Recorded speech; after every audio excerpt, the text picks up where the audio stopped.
పేదవాడి పక్షాన నిలబడతాం, ప్రజా గొంతుకై నినదిస్తాం. వాయిస్ ఆఫ్ వాయిస్లెస్, తెలుగువారి మనస్సాక్షి సాక్షి టీవీ. సాక్షి టీవీ ప్రసారాల కోసం మీ స్థానిక కేబుల్ ఆపరేటర్ను వెంటనే సంప్రదించండి. చేవెళ్లలోని ఒక ఫామ్ హౌస్లో డ్రగ్స్ కలకలం రేగింది. ఐటీ ఉద్యోగులు హంగామా సృష్టించినట్టు తెలుస్తోంది. లక్షల విలువ చేసే డ్రగ్స్ మద్యం పట్టుకున్నారు పోలీసులు. 3 లగ్జరీ కార్లను కూడా స్వాధీనం చేసుకున్నారు. 6 ఐటీ ఉద్యోగులను అరెస్ట్ చేశారు. ఫామ్ హౌస్ నిర్వాహకుడిపై కేసు నమోదైంది. అభిజిత్ బెనర్జీ అనే వ్యక్తి బర్త్డే సందర్భంగా ఒక ఫామ్ హౌస్ను బుక్ చేసుకున్నారు 6 ఐటీ ఉద్యోగులు.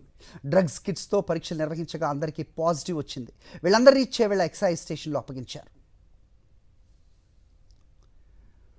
రైట్, దీనిపై అప్డేట్స్ మా కరెస్పాండెంట్ రవిచంద్ర అడిగి తెలుసుకుందాం. రవిచంద్ర, చెప్పండి, ఈ మధ్యకాలంలో మనం చూస్తున్నాం డ్రగ్స్కి సంబంధించి పోలీసులు ఉక్కుపాదం మోపుతున్నారు. ముఖ్యంగా నార్కటిక్స్ పోలీసులు మెరుపు దాడులు చేస్తున్నా ఇలాంటి ఈ రేవ్ పార్టీలు మాత్రం ఆగట్లేదు. ప్రస్తుతం ఈ ఫామ్ హౌస్లో దాడులు నిర్వహించిన ఎస్టీఎఫ్ సిబ్బందికి ఏ ఆధారాలు దొరికాయి? 6 కూడా పాజిటివ్ వచ్చిందని తేలుతోంది. ఏంటి మీ దగ్గర ఇన్పుట్స్? హరి, వీకెండ్ వచ్చిందంటే చాలు హైదరాబాద్ నగర శివార్లో డ్రగ్స్ వాసన గొప్పమంటుంది. ఈ 2 రోజులు అంటే ముఖ్యంగా శని ఆదివారం రోజుల్లో ఎక్కువగా వినియోగం జరుగుతుంది. చేవెళ్ళ కావచ్చు, చుట్టుపక్కల హైదరాబాద్ చుట్టూ మైనాబాద్ కావచ్చు, చేవెళ్ళ కావచ్చు, ఈ ఏరియాలో ఎక్కువగా ఫామ్ హౌస్లు ఉంటాయి.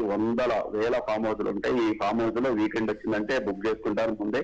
ఆ విధంగా బర్త్డే పార్టీ పేరుతో ఇవాళ అభిజిత్ బెనర్జీ అనే వ్యక్తి బర్త్డే పార్టీలో 6 పార్టిసిపేట్ చేశారు. 6 కూడా డ్రగ్స్ తీసుకున్నారు. ఎల్డిఎస్ కావచ్చు, ఇంకా మిగతా డ్రగ్స్ తీసుకున్నారు. అంతేకాకుండా ఖరీదైనట్టు 5 విదేశీ మద్యం బాటిల్ కూడా ఉన్నట్టు పోలీసులు గుర్తించారు. ఎక్సైజ్ పోలీసులు దాడి చేపట్టారు.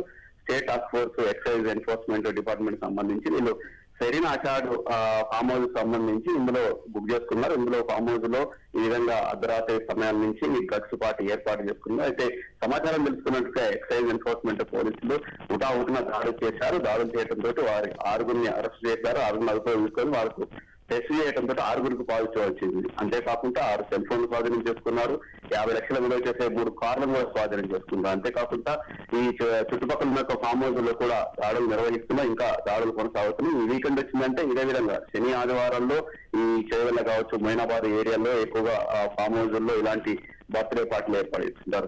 ఇండియన్ టీం కావచ్చు, ఇటు ఎక్సైజ్ ఎన్ఫోర్స్మెంట్ పోలీసులు కావచ్చు చాలా దాడులు చేపడుతున్నారు. హైదరాబాద్ లో ఈ వీకెండ్ వచ్చినట్టుగా సమయంలో చాలా చోట్ల జరుగుతుంది. ఇందులో ఈ 6 కూడా ఐటీ ఉద్యోగులు, ఎక్కువగా సాఫ్ట్వేర్ ఉద్యోగులు ఈ వీకెండ్ సమయంలో ఎక్కువగా డ్రగ్స్ కావచ్చు, మద్యం కావచ్చు, విదేశాల్లో మద్యం కావచ్చు, అంటే నిషేధం ఉన్నట్టుగా మద్యాన్ని కూడా తీసుకొచ్చేసి సేవించడం, ఈ విధంగా తీసుకోవడం జరుగుతుంది. దీనికి పోలీసులు కూడా చాలా ఉక్కుపాదం మోగారని చెప్పుకోవచ్చు. దీని చాలా సీరియస్ గా ఉన్నారు. ప్రభుత్వం వచ్చినప్పటి నుంచి అదే చెప్తుంది.